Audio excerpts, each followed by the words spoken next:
What is your go-to deep discussion question to really pick someone's brain about? An alien ship comes down, beams you up and assume they are benevolent. Say, come explore the universe with us. We will show you thousands of worlds and countless new forms of life and technology, but you can never return to Earth. Nor can you call, write, text, carrier pigeon anyone before or after you leave. Do you go? Heck yes, that sounds amazing. Of course I'll miss people, but bugger that, I'm exploring the universe. My favorite was always, would you prefer a hamster-sized whale or a whale-sized hamster? You have think of the pros and cons of both carefully. Pocket whale.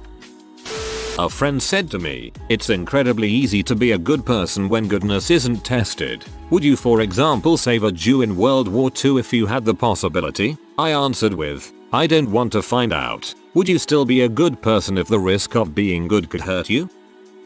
What if humans could pay others to outsource their bodily functions? Sounds childish, but I find it opens up a lot of interesting ideas if the other person has the imagination to think it over. It's not extremely deep, but to break ice I often ask people, is it easier to love or be loved? Definitely gets people thinking. Well, I've never experienced the latter, so I couldn't say. If you could be anything in the world, no matter qualifications, experience or anything real, sir, what would it be? Usually get a pretty deep conversation. I even give some advice where I can. Is be a train. What makes you happy? I find a lot of people do things because they are supposed to, not because it truly makes them happy. It's nice to see people fumble a bit then brighten up when they think of something that truly makes them happy. I'm going to try that. But notice that people also brighten up when you ask what pisses them off. Perception of reality. You can use any situation to talk about it, and sometimes uncovering small details changes your viewpoint. Life is weird. Story time. My husband and I bought a house that was built around 1910. We have been restoring the woodwork, and the first project we worked on were the interior doors. We took all of the hardware off and had them set up in the basement so we could work on the knobs and locks in our free time. My mother-in-law came over to babysit for a few hours one night, and when we came home, she made a comment about quietly closing a bedroom door to not wake the baby. I asked her how she closed the door without the knob, and she looked at me completely baffled. She swore there was a door handle and she had just spent 2 minutes outside of the door, holding the doorknob, listening for the baby. We took her upstairs, no knob on the door, and the door was open because it wouldn't stay shut without the latch in place. She never noticed the missing knobs on any of the doors, including the bathroom that she had used at least once that night. My husband and I often joke about this. If people assume there's a handle, does it exist in their reality and only disappear when someone else points out its non-existence? We shall never know. I assume there's toilet paper when I go to a washroom, but that's not always the case. My best friend and I had this deep discussion over what regrets we have in our life so far. Then we were quiet for a moment when she asked me, would you die happy if you knew you will die in an hour? What a night. The moment I realize that I will die before I do my exam is the moment I stop wasting my time studying, and that will make me happy. Speculative evolution, especially pertaining to humans. What will humans look like in 1,000 years? A million? Would they still call themselves humans, or would they consider us their ancestors? One of my favorite UFO theories is that the typical grey aliens that people see aren't aliens at all. They're time travelers, future evolved humans, and that all these strange abductions and so forth are them using time travel technology to tinker with their own evolutionary past in order to alter their own present. Do you dream in first or third person? Both, like a movie. Lots of angles. Let's say there is this man who created an absolutely perfect simulation of life. I'm talking down to the feeling perfect. It is infallible in its creation, and you would likely never know it was a simulation. This man offers for you to completely build out your own world. It can be the exact life you live right now, but with some upgrades. It can be a brand new life that you have written out to go exactly as you like. It can be a completely random life where new things happen to you. It can be something completely different. You could be a god of your own reality if you really wanted. You could live out hundreds of lives in succession. They'll make it happen. The only catch is they plug you into the simulation and you can never come back to this world ever again. Would you do it?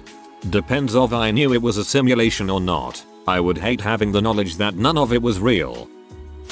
What would you like the world to be like in 1000 years? I think that question, with the follow-up of what can we do now to help it get there, should be asked at every presidential debate. Would it be better if there was an alien species out there about to make contact with us, or if it turned out we are alone? Both scenarios can be terrifying. An alien species that can travel to Earth might easily be so overwhelmingly more advanced than us that we won't even be able to understand what they are or how they think or what motivates them or anything at all. What if their arrival completely overturns our understanding of the universe, time, space, evolution, everything, and not in a good way? On the other hand, if we are alone, why do all species go extinct before they can contact other species? If so, how much time do we even have left? Is the universe really so inhospitable that amongst the trillions of stars and planets, only one was suitable to life? That would mean we are floating alone on a spaceship in the middle of an incomprehensibly large desert that is by its nature an enemy to life. If I may, if it is just us, seems like an awful waste of space. In a democratic society, should we vote in our own personal best interests or for what we believe is best for society as a whole? Most people aren't able to tell the difference anyway, so I'm not sure it matters. You walk into an Aldi's or whatever, planning to buy ground beef. When you get to the cooler, you see a package marked artificially grown beef. It's about half the price of the genuine article. Do you buy it or not? I've been spouting the virtues of lab-grown meat ever since I heard about it. It solves the animal cruelty problem and the deliciousness problem. Plus it gets rid of unnecessarily huge farms of wheat and animals just to get meat when you could get it in a petri dish one day. So yes, I would try it.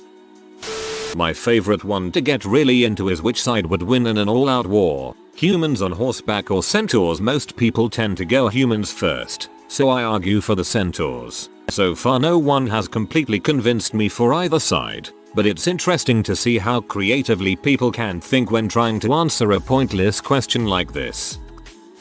Do you sit down or stand up to wipe? This one can get pretty heated. Be prepared to lose friends. And for the record, I'm a folder. Only wild animals crumple. For people who speak more than one language, what language do you dream in? For everyone else, if you could make the world a better place for everyone but in exchange no one knows of your existence forever, would you? To answer your first question, for me it's both. Spanish is my mother tongue and I've studied English since I was 6. I dream in Spanish if the scenario is possible in real life, and in English if it's something that it is very unlikely to happen. What is your favorite book and why? It tells you if they enjoy reading. And if they tell you something like 50 Shades of Grey, well that says a lot in itself. I ask about how to solve my friends or family's problems. I have this friend who is dating this guy she met on Match.com. They've been on 8 dates but he hasn't made a move. Do you think he's interested? What should she do? He wouldn't keep going on dates if he wasn't interested. Your father and your so switch bodies, but keep their original voices. In order to switch them back, you have to have sex with one of them, but their senses cannot be altered. Who do you choose, your father in your so's body, or your SOS in your father's body? My father in my so's body. My father is dead. The other option is not pretty. Religion. I grew up Christian. I'm currently agnostic, and have friends of many beliefs. There have been many nights where we just sat around drinking and talking about faith till way too early in the morning. It's a dangerous subject to get into if you or your friends are too volatile, but if you are open-minded and civil it can be eye-opening.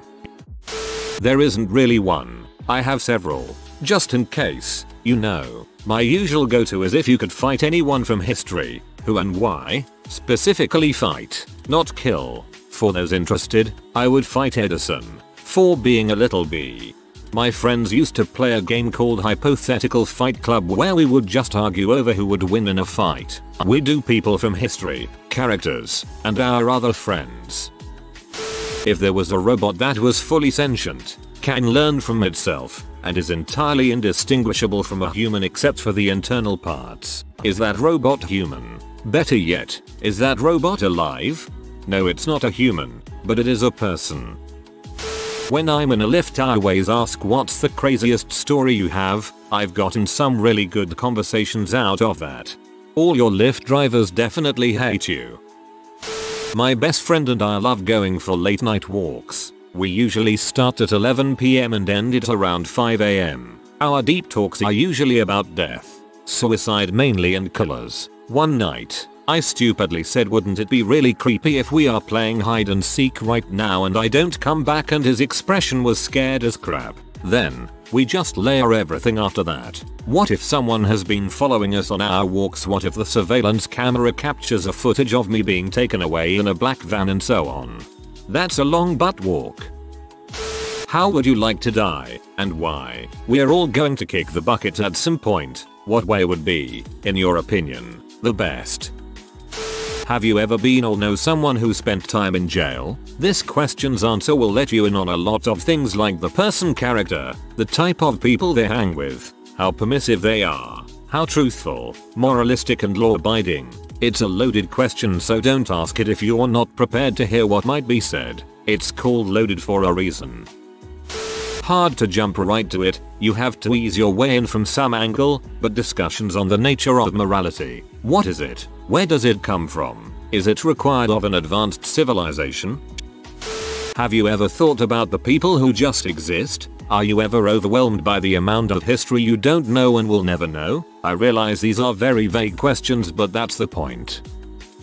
I'm nerdy and into space, so I always ask people what they think is beyond the edge of space. Because space is always expanding.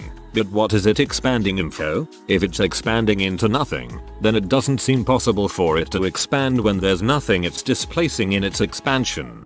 Personally, I think actual space, the vacuum of space, is infinite and the planets and galaxies are exploding into it. Space and the universe are one of my favorite topics too. I don't think most people think about just exactly how vast it is. It is just ridiculous and impossible to comprehend. If you know that when you die you will be reborn as a new person without the memories from your current life, is dying any different than if you wouldn't be reborn at all? Would you genetically design your baby if you could? Or would you get rid of disorders? For example, Down syndrome. If possible, those often open up for a discussion about what life is to you and whether or not we are to decide what life and happiness is for others. There was one time me and my friend picked the entire night, 21H04H, to talk about Pokemon natures, moves and team building. And when I say talk about Pokemon, I mean somehow we talked about it really serious. Like it was a matter of national security. I think that was the most serious and deep conversation I had in my life. He was really serious about building a strong team and was really willing to learn and discuss the most he could about the topic. In the end, the team he come up with was crap and we ended making a team entirely with 6 IV Swagger Keflaki because why not? Just to troll an online battle. It was worth it. How do you know that you're real and not just a simulated consciousness in the my mind and the entire universe my personal simulation? Or vice versa? Can't know. Doesn't matter. Newcomb's problem. That is, in short, an alien hands you 2 boxes, one opaque and one clear. In the clear box lies $1,000. He tells you that the opaque box contains either $1 million or nothing. You may pick both boxes, or only the opaque box. He also tell you that his supercomputer ran a simulation last week and decided with 99.99% certainty which box you would pick. If the computer guessed that you would only pick the opaque box, it filled the opaque box with $1 million.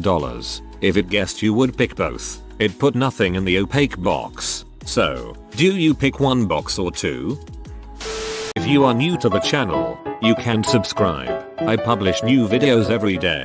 Until then, check another video.